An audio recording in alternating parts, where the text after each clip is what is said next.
તાલુકાના અંદર ચોંકાવનારી ઘટના રૂપિયાનો ખર્ચ થયો છે ભૂપેન્દ્રભાઈ પટેલના હસ્તે હોસ્પિટલનું ઉદ્ઘાટન થયું છે, પણ અહીંયા તંત્રની ભૂલ છે। પહેલા તો અમે તમને આ દ્રશ્ય બતાડવાની કોશિશ કરીશું। અમારો સાથી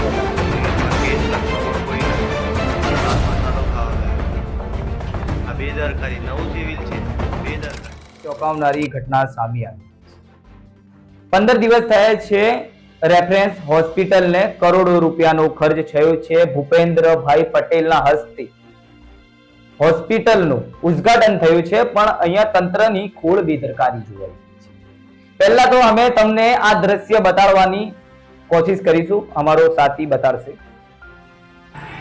આ સિવિલમાં કેસ લખવામાં કોઈ નથી, બાર મસાલો ખાવા ગયા છે।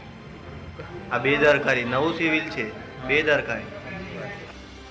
પંચમહાલ જિલ્લાના શહેરા તાલુકાના આરોગ્ય વ્યવસ્થિત ચોંકાવનારી સામે આવી છે। તારીખ 23 માર્ચ 2026 સવારના લગભગ 10:09 હોસ્પિટલ લોકો કેસ કઢાવવા માટે લાંબી લાઈનમાં ઉભા, પરંતુ કેસ કાઢનાર કર્મચારી ગાયબ। સ્થાનિકો લોકોએ જ્યારે પૂછપરછ કરી કે કર્મચારી ક્યાં છે, ત્યારે મળેલો જવાબ વધુ ચોંકાવનારો હતો કે ગુટકા ખાવા ગયો છે।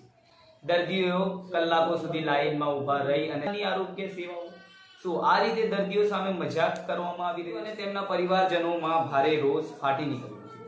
હવે મોટા ભાગનો સવાલ આ છે કે તંત્ર ક્યારે જાગશે અને આવી બેદરકારી સામે કડક કાર્યવાહી ક્યારે થશે, કારણ કે અહીં વાત માત્ર એક કર્મચારી નહીં, અહીં વાત છે લોકોના આરોગ્ય અને વિશ્વાસની।